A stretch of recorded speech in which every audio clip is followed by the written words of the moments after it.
As a transgender person, we're often asked, who was the first person you came out to? And we often answer some close family member or a friend. But the truth is, the first person we came out to was ourselves. Hi, I'm Blvd Maia, and I talk about everything in my transgender lesbian life because greater understanding makes the world a better place for all of us. I recently asked on my social media for all of you to send me your coming out stories. And I specifically asked for the moment you realized you were transgender. In other words, the moment you came out to yourself. And you responded, and boy did you respond. And today I want to share some of those stories with you. Because words are powerful. Stories are powerful. They can bring life, as in I found out that I was transgender by reading somebody else's coming out story. And they can also bring death, as you'll see in a story I'll save for the end. And the first one I'm going to read to you is from Lee McGraw. And yeah, it's only one sentence long, but I think it is deceptively profound. I did it with a lot of vodka and self-destruction involved. Does that count? LOL.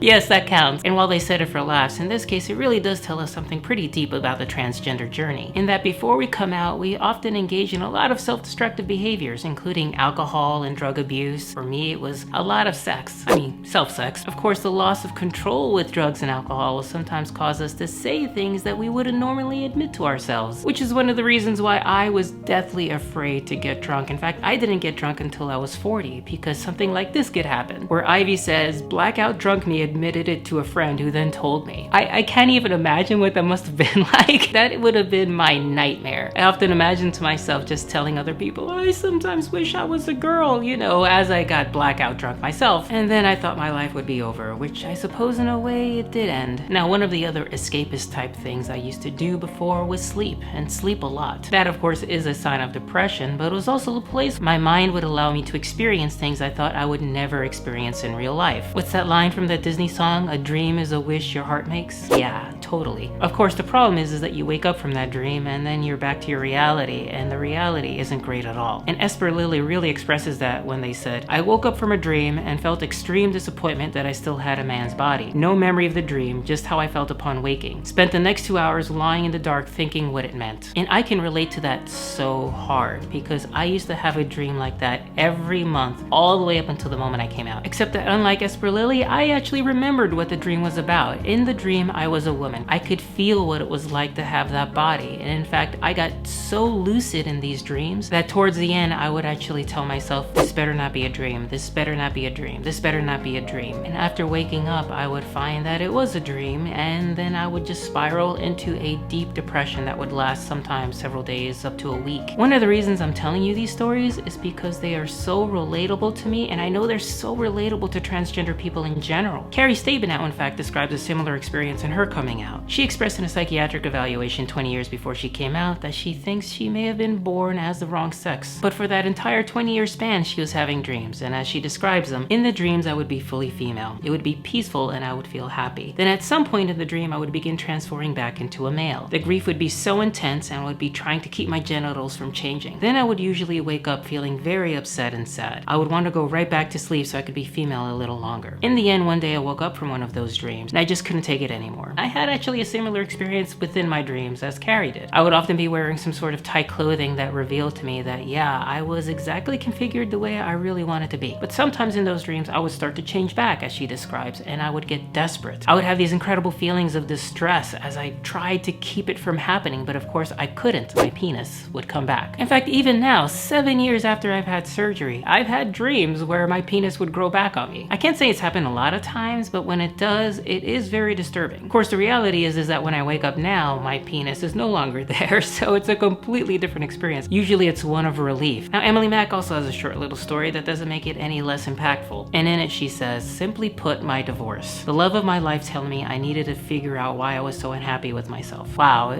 you know, it always seems to be these traumatic events that push us towards things. And divorce is certainly no stranger to the transgender community. It is something that happened to me after I came out. Now, here's an experience I totally can't relate to in any way.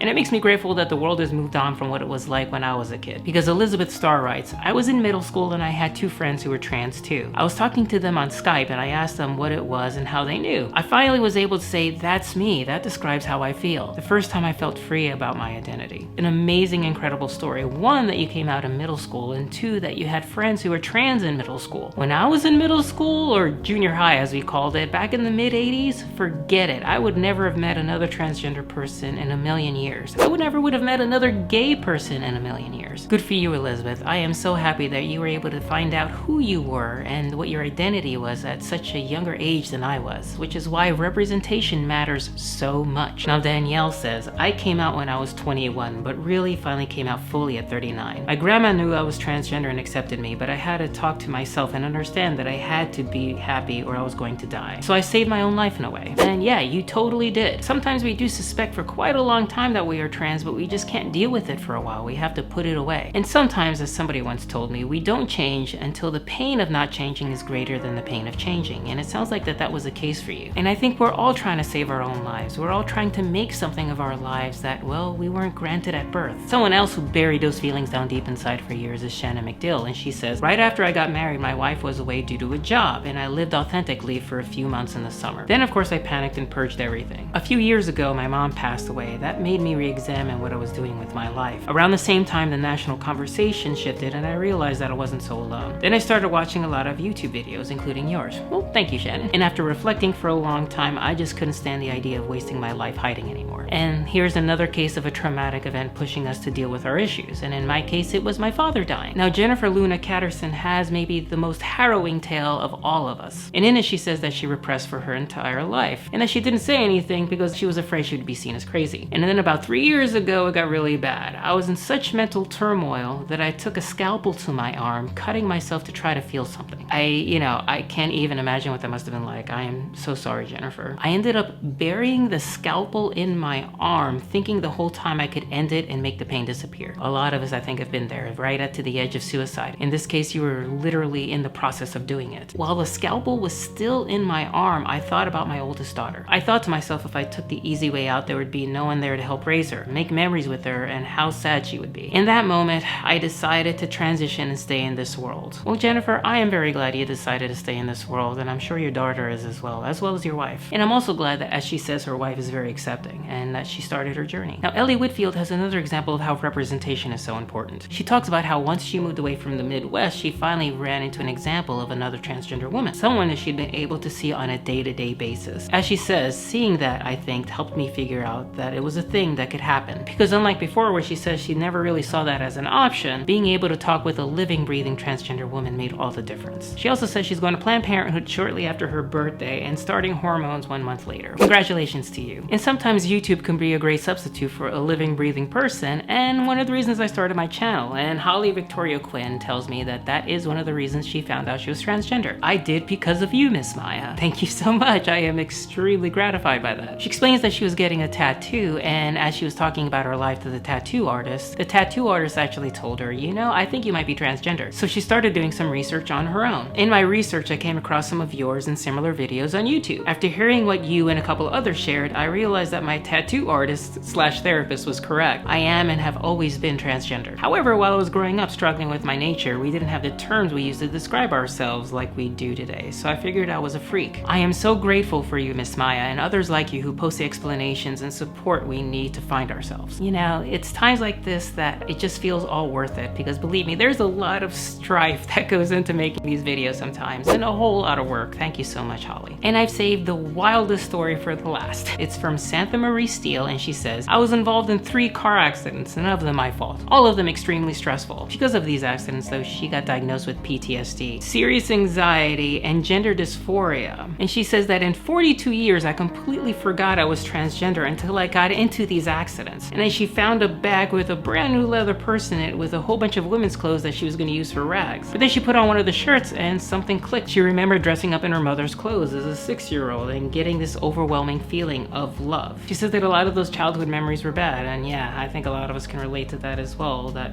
she could not do this or that she would have been killed. But then on July 17th in 2018, she found a dress and put it on, and that was it. She felt for the first time I actually like myself. I lived a life of racism and prejudice, and she wanted to be a white supremacist and voted for Trump. That she became a brainwashed Republican until the day she came out and she made a 180 180-degree turn. And the last thing she says is something that I can't shake because it really highlights the power of words. That in her past, she actually knew a transgender person, and she said the wrong thing to that person, and that person ended up committing suicide. Samantha doesn't talk anymore about that, but I can't even imagine what that must be like to live with. So be careful with your words, people, and try to spread love. Now, there were other stories that people sent in that I wasn't able to get to, and I apologize for that. But please, if you're brave enough, put them in the comments below. Tell me your stories of how you came out to yourself as lesbian, gay, bisexual, queer, non-binary, gender non-conforming. I want to hear them all. As always, of course, my socials are down below. And if you have a dime to spare, please consider giving to my Patreon. I just got a new patron this week, and it always makes me feel great when you're willing to support what I do. And on that note, please like this video by giving it a thumbs up, please share this video, and please subscribe, and see you around the interwebs.